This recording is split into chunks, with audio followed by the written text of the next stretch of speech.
I don't think you question it at this point, but for those who do, the state actors' threats are real.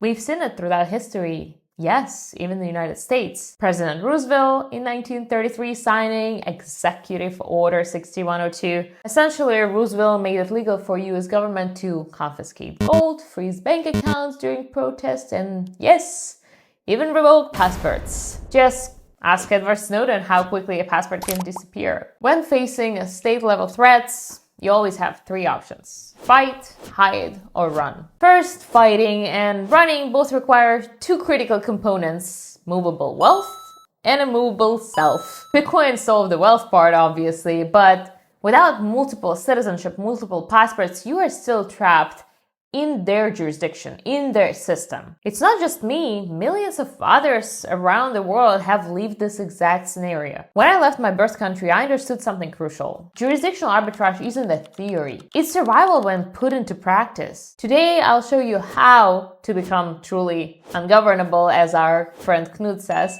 and not just why you need to do that. Let's start with threat assessment. What are you protecting against? Tax authorities, military drafts, asset seizures, banking restrictions. Each threat requires different jurisdictional tools. For example, if you're worried about wealth confiscation, you need a citizenship that understands and accepts Bitcoin. So clearly, El Salvador comes to mind. New citizenship by investment program isn't just about getting a passport. It's about joining a Bitcoin native jurisdiction that's poised to lead the revolution of money. All right, what about taxes? Same with El Salvador. They just came out with really favorable tax policy for those opening tech companies in the country. And the Caribbean countries that offer citizenship investment, they also have extremely favorable tax regulations if you choose to live there and become a tax resident. We're talking about zero personal income tax, zero capital gains, zero wealth tax, zero inheritance tax, all those perfect zeros. Now, some Bitcoiners think that having Bitcoin means they're sovereign, but during the pandemic, Bitcoiners discovered the harsh truth that without freedom of movement, you are still trapped, just like everybody else, even if you can move your funds around with just the power of 12 words. You may be wealthy, but you cannot move. Your Bitcoin keys might be safe in your head, but your body is still bound to the borders, those invisible imaginary lines that still keep you pinned down to this particular jurisdiction. This is why you need to stack sats, but still stack some flags, some jurisdictions on top of those sats. Each new passport exponentially increases your optionality, and think about it as two passports don't just give you two choices, they give you access to dozens of countries and countless combinations of residences and citizenship options, but also investment opportunities, some banking privileges, some travel freedom, and more. The foundation of flag theory is simple: never keep all your eggs in one jurisdictional basket. So your citizenship, your banking, your business, assets, and physical presence should be strategically distributed across multiple jurisdictions. Let me break down the three main paths to multiple citizenship. First, citizenship by investment. Programs like El Salvador require significant capital, but they're fast and predictable. You're essentially buying insurance against authoritarian overreach. Remember Singapore in 1950 or Dubai in 1980? Of course you don't. I'm not either. I wasn't alive yet, but they were hardly on the map. Investing in El Salvador today is like investing in Hong Kong when it split from the British Empire. Sure, for some people it may look like a risky investment today, but if you want to protect your assets and your family, invest in a jurisdiction that values you as a citizen and stands on the same values and principle as you and your family. Just be part of this kind of a revolution, and suddenly this investment doesn't look so risky. I personally just got back from El Salvador.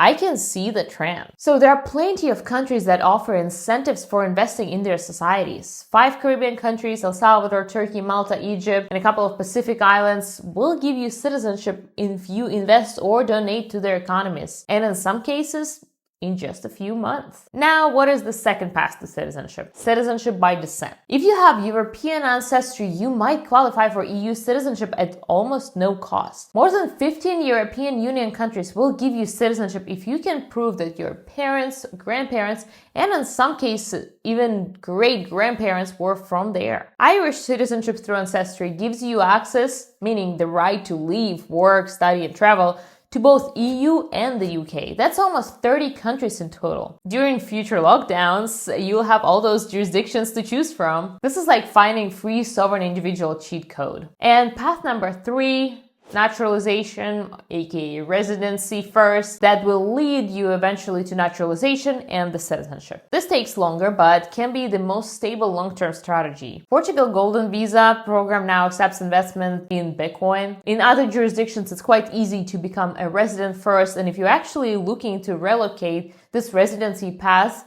will lead you to citizenship eventually. In most cases, it will take you 5+ years and a language, a history exam, but it is a great path. So, conclusion. Some will say that I'm being paranoid, but look at history. Every time people say it can't happen here, it did. Japanese internment camps, asset seizures, which happen way more frequently than most think it does. I personally seen that happen in my home country quite a bit. Travel restrictions. This has all happened in 3 countries just a couple years ago. We've all seen that. The Great Reset isn't coming, it's happening. CBDC, social credit system, digital ID schemes, all this being rolled out in one way or another worldwide. They can play pretend that that's not what's happening, but it does. The window for securing your sovereign options is closing. With modern surveillance, hiding isn't really a realistic strategy. Of course, you have Bitcoin as your really solid exit strategy, but you need legal exit options as well. And that means multiple citizenships. Bitcoin fixes money, and according to Twitter, a lot more things. And it does fix the movement of money, but it doesn't fix the movement of you, your physical self. So